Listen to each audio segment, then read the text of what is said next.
Hello everybody, welcome to Whitman Think Tank TV. My name's Erin Johnson, and tonight we have with us our town moderator, Mr. Michael G. Seele, and thank you so much for being here with us. Tonight our show is going to be about town meeting, and we have one coming up in May, and is ours always in May? It is. Annual town meeting is always the first Monday in May. Okay, that's excellent. Okay.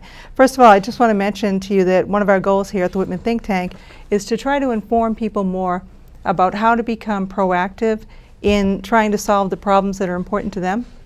And one of the things you can do is become involved more in government. And I think town government in a lot of ways is more important to people because they're closer to it and it affects them more directly. So would you agree with that? Oh, absolutely, Erin. I think that's absolutely true. And in our system of government we have here in the town with the town meeting, we really have the closest you can get to a pure democracy. Really, every voter in town has a voice in the affairs of the town. Yeah. In fact, I found this little quote from Henry David Thoreau. He said, "When in some obscure country town the farmers come together to special town meeting to express their opinion on some subject which is vexing the land, that I think is the true Congress and the most respectable one that is ever assembled in the United States." Words of wisdom. Yeah, I like it because it describes what it's like to actually go there and really be able to influence the policy in a town that affects all of us, you know. So, as moderator, can you tell us what your role is, some of the things you do? So my role as moderator at a town meeting is basically to run the meeting, to essentially chair the meeting, to make sure that the meeting runs in an orderly fashion, and that the articles that are voted on are heard, and that votes are taken, and that we follow the Robert's Rules of Order and the laws of the Commonwealth as far as town meeting goes. Okay, and town meetings are unique to New England, right? I believe they are. I'm not aware of town meetings outside of New England, and I don't even think they're held in all parts of New England. Okay. And can you tell me how a town meeting is different from other forms of government, say a selectmen's meeting?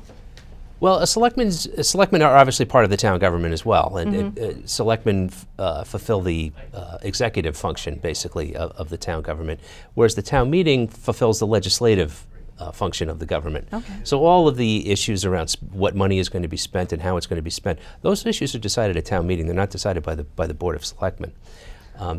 We differ from other forms of government as well. If you look at a city, they might have an elected mayor and an elected city council, so you don't have the town meeting. And then when you have town meeting towns, there are two basic types of town meeting. There's a representative town meeting where the people in the town, usually the larger towns, will elect their representatives to attend town meeting, whereas in an open town meeting, which is what Whitman has, any registered voter who lives in town may attend and participate. Okay, that was one of my questions. Who can actually go to a town meeting? Just as long as they're a registered voter? You're a registered voter and a resident of the town. You are eligible to attend and to vote. Okay. People who don't live in town, by the way, or who are not registered to vote, they can attend with the permission of the moderator, but they are not allowed to vote. They need to sit in a separate section. Okay. But they can watch. And ultimately, what sorts of decisions are made at town meetings? All kinds of decisions. Most of them tend to revolve around money, how the town's resources are going to be spent, whether that's the annual budget or capital items or various things that the town requests, different departments in town request. Those are put up for a vote at town meeting, as well as other things like bylaw changes and some other things. A fairly wide array of issues, but most of them do tend to center around money. Okay. Now, there is a particular thing that's important, document that's important at the town meeting. That's the town warrant. What exactly is that? Well, the town warrant functions as the agenda for the meeting, basically. The selectmen decide what goes on the warrant for the most part, although there is a path for public citizens to get articles on the warrant as well. For the most part, though, the selectmen will put that together, and that will function as the agenda for the meeting. Okay, but what about the other boards in town? Like, say, the Finance Committee. Can they have an article too? The Finance Committee generally does not put articles on there. What the Finance Committee does is it evaluates all those articles that deal with money and makes a recommendation as to whether or not the town should adopt them or not. It's a recommendation. It's not a law. It's not a rule. But they give it quite a lot of consideration, quite a lot of discussion, and they weigh it against all the other articles that are on the warrant as well, and they make an informed recommendation to the town meeting.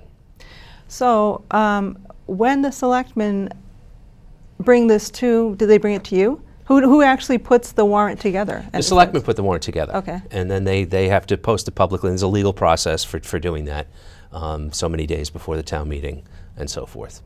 Okay. But the moderator is not involved in putting together the warrant. Okay. Okay. So now I'm picturing when the town meeting, when it's the day of the town meeting, what is needed to actually start the town meeting? Now you're there, right? Right. I'll need to be there. Yeah. And then, the people are there. Right. Are there other? Do you need a quorum of people there? We do need a quorum. You need a minimum of 50 registered voters to have an annual town meeting, and a special town meeting is often folded into that, and that requires 150 registered voters. So you need that many people to start. I had a question about that too. What exactly is a special town meeting? Is there a different type of town meeting, or is it just what they're called? Special town meetings tend to handle issues that come up during the year between the annual town meetings. So we'll have an annual town meeting the first Monday in May every year. Oh, okay. And some issues may come up. There may be issues left over from the previous year that need to be dealt with. All a variety of things happen in the special town meeting. Okay. So, right, you have a quorum of people, and you're there. Are there any other officials that are expected to be there? The Board of Selectmen is there, as well as their representative, the town administrator, for the most part. The Finance Committee is there, and we'll often see other department heads and so forth at town meeting. That's pretty typical. Okay, so when you have a quorum and you have all the officials there, you're ready to start. What happens first? Well, the first thing is we call the meeting to order, and there's a procedure we go through. We'll, at an annual town meeting, for instance, we'll have an invocation from a member of the clergy in town. We'll read the list of the town employees who have passed during the year. Go through another set of procedural changes. This is how we run town meeting. This is what happens. And then the town clerk, will read the warrant itself, the initial part of the warrant, and then we'll begin with consideration of Article 1.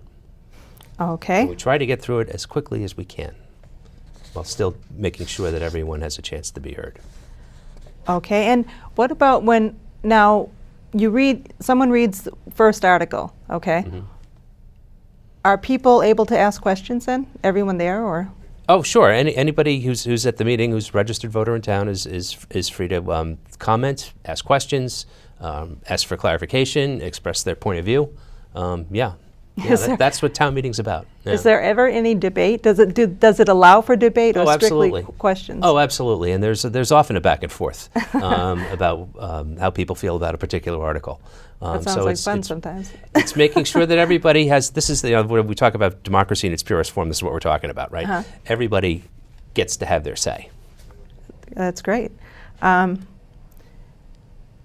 Now, ordinary people can propose articles too. Did I already ask you that? Yes, there's a path for doing that. There is, Mm-hmm. yeah.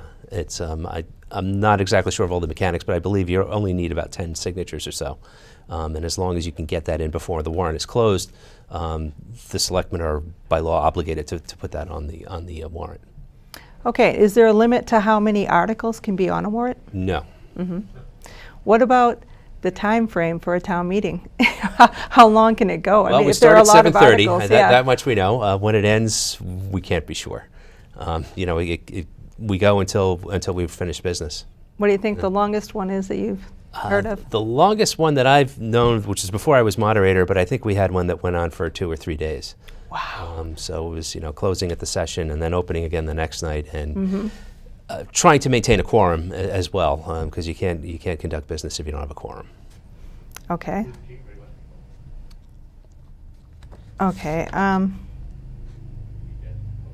So when it's time to vote, okay, you read the article, there's discussion, and then when it comes time to vote, how exactly do people vote? Is it a voice, or is it a show of hands, or? Well, we used to do it by voice vote, or standing counts when votes are very close. But starting a couple of years ago, we've been using handheld electronic devices that count the votes, and you can press yes or no, and the votes are automatically tabulated. They're projected up on a screen for everyone to see, so it goes pretty quickly. People seem to like that. Okay, good. Sorry. Okay, so there's another important document in our town. It's called the town bylaws. Mhm. Okay, how does the town meeting influence the town bylaws? Well, the bylaws offer some specificity as to how town meeting should be run. There's a section in there on that. Any changes to the bylaws have to go before the town meeting. So in that sense, yeah, if you wanted to make change, I believe we have one article on there this year that involves changing a bylaw to update some fees that are associated with one of the services the town provides. So any change at all that needs to be made to the bylaws has to be approved by town meeting.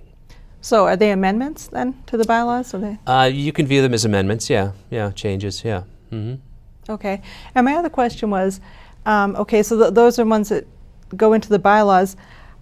The other decisions that are made, do they become laws after that? Well, they're not laws. They're direction, basically, as to Okay. how the town is going to spend its money, for the most part. They're not officially laws. Those are established by the Commonwealth or the federal government. So the results of town meeting are brought back to the selectmen, and then they use it as policy? Yeah, as to how that money is to be spent, yeah. What percentage of people is required to pass a vote? For the most part, it's majority. A Okay. simple majority will do it. There are some instances where you might need a 2/3 of a vote, or I think if you wanted to pay a bill from last year, you need 9/10. But those are fairly limited. For the most part, it's a simple majority. When you're going along the town meeting and they're discussing the different votes, what happens if, okay, so you have the votes, what happens if there's a tie? We haven't run up against the tie. I mean, Okay. you do a count, and I think now, particularly now that since we have these electronic handsets, rather, we can count exactly how many votes were cast yay and nay. We haven't yet come up against a tie. So Okay, that's good, because you wouldn't, Yeah. how would that be decided, though? Who would break the tie if there was one? we'd have. It's possible you could do another vote. You could call for another vote, see if anybody changed their minds. But we'd have to consult the laws of the Commonwealth to see what happens in the event of a tie, whether the article would pass or fail. Okay, how many people in general, what percentage of the population in general goes to town meetings? Do you know? Is it most people? Or? Well, I tell you, Erin, we often struggle to get a quorum. Oh, okay. So that's it's a small fraction of we believe we have around 9,000 registered voters in town. We've never had 9,000 people at a town meeting. Well, I guess that's pretty typical. Not everybody votes in elections either, so even if they're registered. True. Now, am I wrong? When you talked about Robert's Rules of Order, are there times when you ask for a motion for something, or is that only at the end, or? You can ask for a motion if someone obviously wants to make a motion. You can ask them to make it. Sometimes people aren't necessarily as comfortable with the procedure, so you can kind of help them out a little bit. But for the most part, people rise and make the motion on their own. Is that every time there's an article, they rise and make a motion? Article has to be moved, and then it has to be seconded. Okay. And once that's been done, then we can have discussion on it. Okay. And then, how does it ultimately end then with how many articles do you go through before? Well, I guess, okay. So we can go to what, midnight? Is that the longest they'll go? There's no end point to it, so we'll go until the meeting wants to stop, basically. Yeah. Okay. And then there's a motion to adjourn at that Yes. point, Mhm. and somebody seconds it. Does the whole body have to vote on that too? Yes. To adjourn? Yes, they do. Okay. And then when it's all over, who gets them at that point? Who writes them up at that point? Who writes what up? The results of the town meeting. So the town clerk, keeps a Okay. record of how each vote went. So that's the official record. So you said most of the decisions are about money, but if people want to bring just say it's not, if they want to bring an issue forward that an improvement they wanted to make in the town, say they wanted solar lights instead of the regular electric lights for the town, and they really thought that was an important issue for the town to address, would that be the place they go to the town meeting? You could, if you had a specific action in mind that you wanted to, you can approach the Board of Selectmen and talk about that. Might be a great place to start. That can help you with getting some language together and so forth, and kind of talk about the issue and how you might make it work. And there's also the citizens petition route to go as well. Okay. But you can't bring it up at the meeting. You have to have this on the warrant in advance of the meeting. Okay. And is there anything else you'd like to tell me about town meeting? Well, just the procedure of it. When somebody wants to talk, we ask that they raise their hand and raise it up high because it's a big room. And people are asked to talk or express their viewpoint. They're permitted to do that. We ask only that they keep their comments focused on the question that's on the floor, the article or the amendment that's actually on the floor at that time. And we'll hear everybody who wants to speak about the article. The rules indicate that nobody can speak twice on it until everybody else has had a chance to talk, so we don't have people monopolizing the conversation. And once the discussion is done, then we'll vote on it, and it will go up or down, and then we'll move on to the next article. Well, there's something else that I was wondering. If someone has a lot of questions, how many do they get to ask? One person get to ask? Well, and they can ask questions on any article they want, but again, they can ask it once, and then if nobody else has anything to say, or if several other people have spoken and this person wants to speak again, they can do that, but everybody else has to have a chance to speak first. Okay. And like you said, some things are special elections. What if is there ever a time when there's no consensus, there isn't enough agreement to actually make something a law? So I guess what I'm saying is, are there times when they say this can't be decided at this town meeting, there either has to be another one, or it has to be the issue has to be presented in another way or something like that? That's happened before, where articles are withdrawn or just passed over. That's happened, yeah. Mm-hmm. And I thought I was watching a town meeting once, and where they change the rules sometimes. Sometimes if, this is probably a confusing question because it confused me, but is there ever a time when there are questions of like procedure and they have to be clarified? Somebody doesn't know if the vote it counts, I guess, at that point? We haven't really run up against that kind of thing. There are some procedures that do need to be followed, but we haven't wound up, at least in my experience, with something that really blew up a vote and had to be done over again. We haven't had that. Okay, and so you said this is a special town meeting. So for a special town meeting, is it the same issues from the last town meeting, only more specific, like left over from the last town meeting? Not always. They can be issues that have arisen just as a matter of normal course of doing business in the town. But since the last town meeting, it'd be a wide variety of things. They're not necessarily something to go back and fix something from an old town meeting. That's typically not what they are. Okay, and so I agree. I think it's a great way for people to participate in government because it's so direct. I mean, they're actually voting on the policy for the town themselves. I'm so happy you were here for us tonight. I mean, I think we're kind of running out of time. We probably have a little. If there's anything else you want to talk about. Well, I would just obviously encourage people to come to town meeting. Yeah. And I encourage people to get informed about what the issues are. I mean, this year in particular, we have some real budgetary issues, and I think it would behoove people to go to YouTube and watch the last few selectmen's meetings. We've had some joint meetings with the finance committee. Watch the school committee on YouTube. Read the local papers and so forth, and get an understanding of really what the situation is in town, and not necessarily get all of your information from social media. That's a good idea. I agree, and I really hope other people in the think tank will join me in really realizing that it really is an important aspect of living in a town and being able to influence it. And it's old. It goes back to the 1600s, right? Yeah, it was the original form of government. Yeah, it really is a very direct form of democracy. And but I'd like to wrap it up now because I think I'm done with my questions. Okay. Unless you have something else you'd like to add. Well, just thank you very much, Erin, and thank you to Whitman Think Tank. I think it's a great group. It's great to see so many people so actively engaged in the business of the town. Thank you, and thank you so much, Mr. Seele, for being here. It's been wonderful, and thank you so much for viewing, everyone. And I'd just like to remind you, if you want to, we'd be very happy to have you in the think tank, and you can join by going to our Facebook page and joining our group. Thank you very much for watching.